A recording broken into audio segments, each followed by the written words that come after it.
Okay, ito ang inyong Pinoy Firearms Instructor na gunsmith din naman.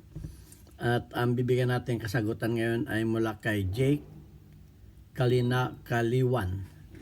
Okay, ito ang tanong ni Jake Kaliwan. Sir, paano po yung 1911 pistol na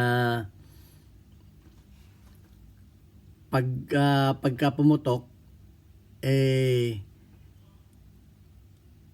naglalak yung slide stop. Okay, basahin natin ng maayos. Okay, ito. Sir, paano yung 1911 na pagputok, nag-slide stop kahit may bala pa? Malas naman, ibig sabihin malakas naman spring ng plunger. Malaki din ang usli. Thanks po sa sagot. Ayan. So, ito ang katanungan niya.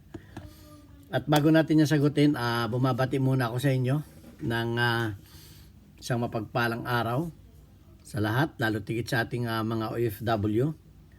Saan man panig kayo ng mundo, umaga man dyan, tanghali, hapon o gabi, madaling araw. Sana tayong lahat ay malakas, walang sakit. Ingatan natin ating mga sarili na magkasakit sapagkat walang magbabantay, walang mag-alaga sa atin. At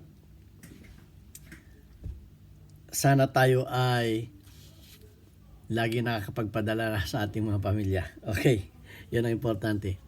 So ayan, at sasagutin natin ang katanungan yan. At bago yan ay shout out din kay Renegade Offering Channel na laging nakasubaybay sa ating mga videos. At please subscribe yung kanyang YouTube channel na Renegade Offering Channel na mahilig sa mag-DIY at sa mga arts. Okay. At gayon din ang YouTube channel ni John Sahibert na siya nating mentor sa pag-YouTube. Dahil hindi ako marunong mag-YouTube, tinuruan niya ako dahil wala naman akong alam sa mga ganitong pag-YouTube. Siya nag-inganyo sa akin. Kaya please, John Sahibert po. Siya isang senior firearms instructor dito sa aming kumpanya sa Mayadin Shooting Range. At mix yung kanyang vlog. Okay, ayan. At palagi ko rin sinasabi na wag ninyo akong hanapin sa Pilipinas sapagkat ako ay 20 years na nagtatrabaho dito sa Mayadin Shooting Range bilang isang firearms instructor at gunsmith. Okay, at ako din ay naisipan ko magturo sa YouTube dahil gusto kong maging charity vlogger. Wala naman akong may tulong, kundi ito sa pamamagitan ng aking pagtuturo ng libre. Ito ang pagiging charity ko.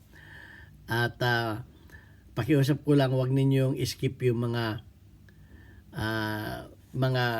ads sa aking kung kayo manonood ng aking mga video, sapagkat meron tayong mga beneficiary, mga estudyante na doon pumupunta ang ating mga ang kikitain dito sa ating YouTube. Ayan, maraming salamat po sa tangkilik na aking YouTube channel.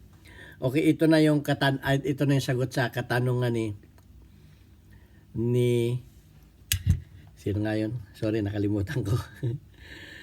Katanungan na Jake Kaliwan. Okay, actually marami nang nagtanong nito sa akin, pero hindi ko mas mabigyan ng video sapagkat wala tayong 1911. So maswerte tayo ngayon na may 1911 tayong nahiram sa ating boss. Okay. At lagi natin chichikin ang chamber at huwag tayong maglalagay ng magazine kung tayo magdidemo. Okay, ganito ang nangyayari niyan. Okay, pag pumutok, iharap ko sa inyo, pag pumutok ay umaangat itong kanyang slide stop, gumaganyan. Pag pumutok, pang! So bakit kaya? Ang sabi niya, malakas daw naman yung plunger spring doon. Malakas yung plunger spring. At nakausli daw naman yung plunger. So parang imposible. Ganito pa nangyayari dyan. Okay. Tatanggalin ko yung slide para tayo ay malinawan. Okay, tatanggalin ko yung slide niya. Yan. Pag kayo magtatanggal ng slide, hawakan ka agad yung spring sapagkat yan ay lumilipad. lalo kung walang spring guide. Ayan. Ito. Kung mapapansin ninyo, meron tayong bala dito. Isa. Ayan. Yan. Kung mapapansin ninyo, ganyan yan. Ganyan ang bala niyan. At kung ikakabit natin itong kanyang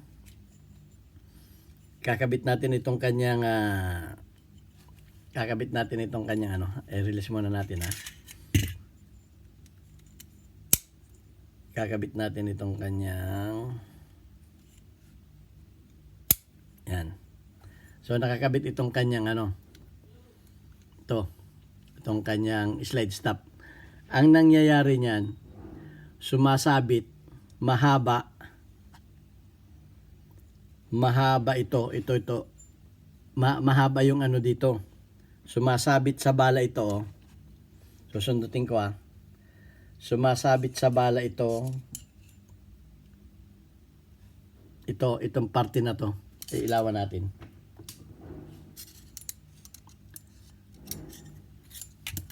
Yan, sumasabit sa bala ito, oh. Hindi makita. Mahaba ito. Ay, tatanggalin ko na para mas malinaw. Ito. Ang nangyayari niyan ay ganito. Mahaba ito. Ito. Bawasan ninyo ito. Ayan o, makikita niyo. Bawasan ninyo ito dahil yan ay sumasabit sa bala. Nakaganyan kasi yan. Nakaganyan. So, pag sumasabit yan sa bala, pagtaas ng bala, umaangat din ito. Dapat yan ay dito pala sa banda rito yan. Yan, nakaganyan yan dito. Okay? So, sumasabit ito dun sa head. Ito sumasabit sa head. Dito sumasabit yan. Kaya tinutulak pataas. Okay, nakita na ninyo ito. Itong parte na to. Itong slide stop na to. Ito ang sumasabit dito sa heads. Yan.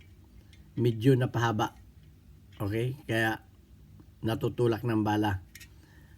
Kasi yan, pag wala ng bala, yan ay dito ang tinutulak nito yan. Yan o.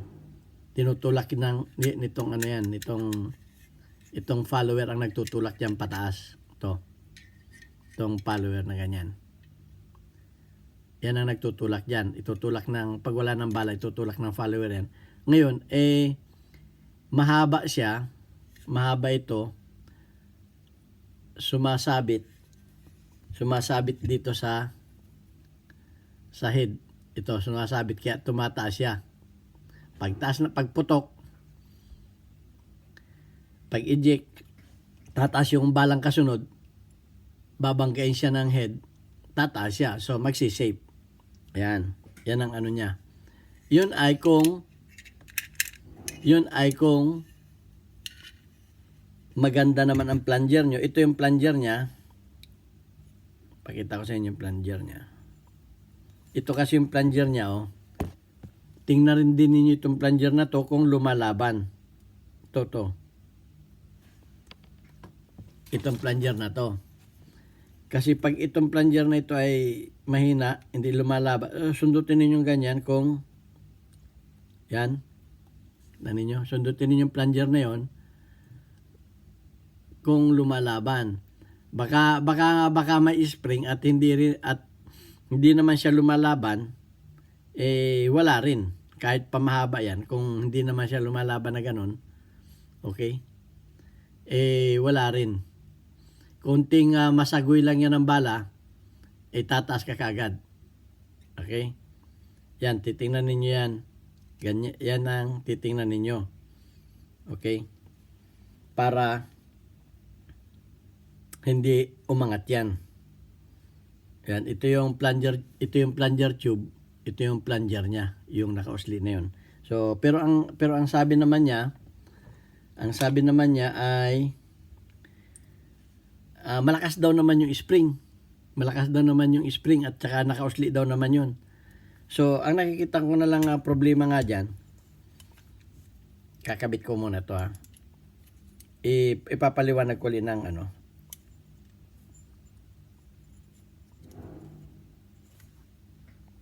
Yan. Kasi nakaganyan kasi yan nakaganyan yan. Tumataas na ganun. Tumataas na ganun. Kasi nga, yung bala, ayun, pagtaas ng bala, pakikita ko sa inyo. Pag tumaas yung bala, maliwanag pa. Ayun tingnan ninyong mabuti yun. Yun. Tingnan ninyong mabuti yun. Yun. Kita ninyo yun? Pagtaas ng bala ay tinatamaan ng head. Okay? Tumatama dun sa head. Tumatama dun sa head. Yung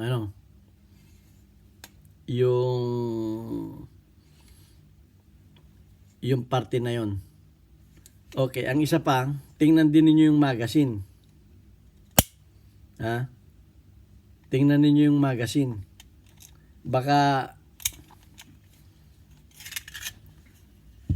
mababaw ito, baka sa magazine din. Subukan niyo sa ibang magazine kasi pag mataas itong parte na to, kita ninyo itong parte na to, kung mataas yan,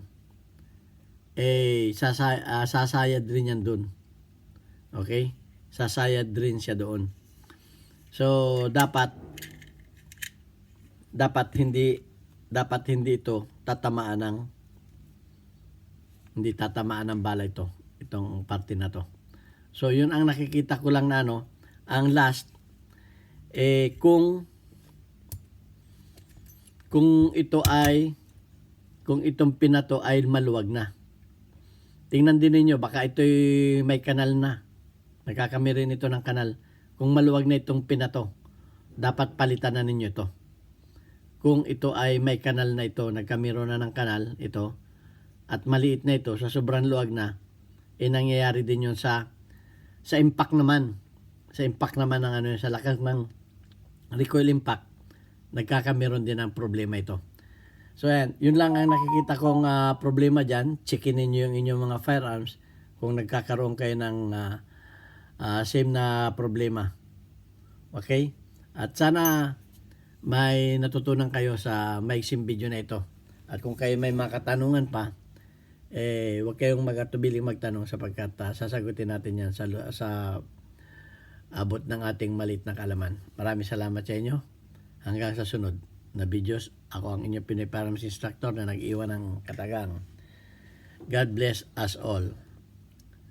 Thank you very much.